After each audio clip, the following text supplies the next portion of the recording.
In the waning days of World War II, as Allied forces pushed deeper into the heart of Nazi Germany, a remarkable discovery awaited in the shadows of a clandestine facility hidden within the dense forests of Bavaria. It was early May 1945, and American troops, driven by the scent of victory and the hope of ending the conflict, stumbled upon a site that would change the course of military technology and warfare itself. As they approached the nondescript building, the soldiers could sense the weight of history in the air. This was not just another military installation. It was a secret laboratory, a place where the best minds of the Third Reich had gathered to push the boundaries of engineering and science. Inside, the walls were lined with blueprints, schematics, and prototypes that hinted at advanced technologies far beyond what was known in the Allied arsenal.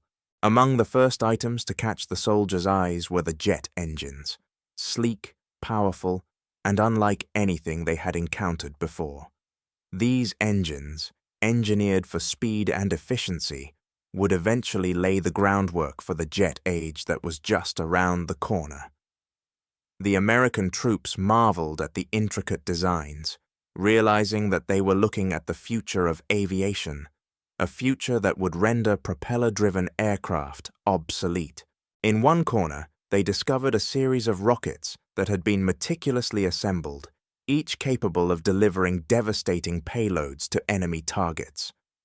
The engineers had pushed the limits of rocket propulsion, exploring designs that would soon inspire the space race of the coming decades.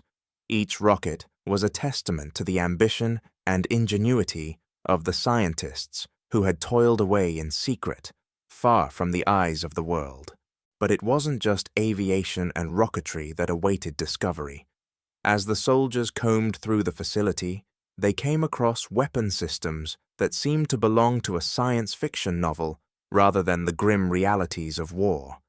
Energy weapons, advanced targeting systems, and even concepts for guided missiles hinted at a future where warfare would be transformed by precision and speed.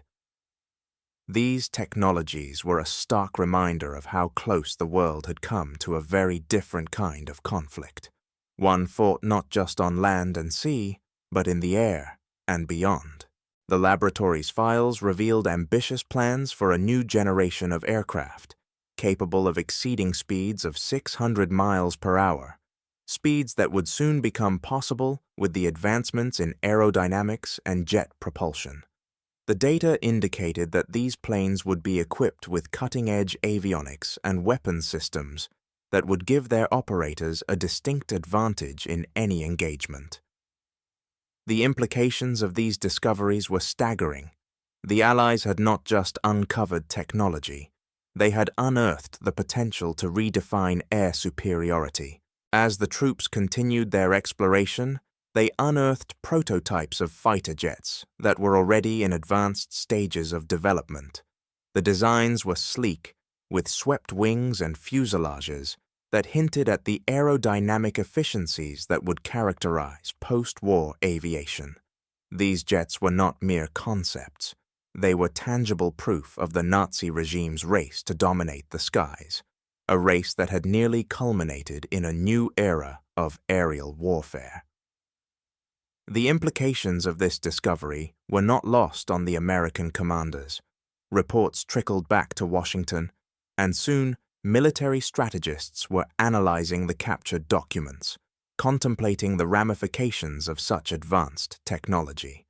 The United States had not only won the war, but had also positioned itself at the forefront of a technological revolution. Back in the States, scientists and engineers scrambled to decode the research left behind. They marveled at the innovative propulsion systems and the advanced materials used in the construction of the aircraft and weapons. What had once seemed the realm of fantasy was now grounded in reality, and the knowledge gleaned from the laboratory would propel the U.S. military into the jet age, fundamentally altering the landscape of warfare. What the American troops had liberated was more than just a cache of weapons. They had uncovered a treasure trove of ideas and innovations that would fuel decades of technological advancement. The discoveries from that secret Bavarian laboratory would soon influence the Cold War, the space race, and the evolution of modern military aviation. The eventual realization of these advanced technologies would lead to the development of jets like the F-86 Sabre and the F-104 Starfighter, both of which would dominate the skies in the ensuing years. The weapon systems unearthed would find their way into the arsenals of the Cold War, shaping the strategies and outcomes of conflicts for generations to come. In retrospect, the liberation of that secret laboratory was a pivotal moment in military history. It marked the intersection of warfare and technology, a moment where the relentless pursuit of innovation met the grim realities of conflict. The American troops who discovered the laboratory were not just liberators. They were unwittingly stepping into a future defined by speed, precision, and unprecedented power. As the war ended, the world stood on the brink of a new era, one where the lessons learned from the discoveries of that hidden laboratory would resonate far beyond the battlefield. The technologies that emerged from those darkened halls in Bavaria were not merely advancements. They were the harbingers of a future where the nature of warfare would be forever transformed, reminding humanity that the quest for innovation is often as powerful as the weapons it seeks to create.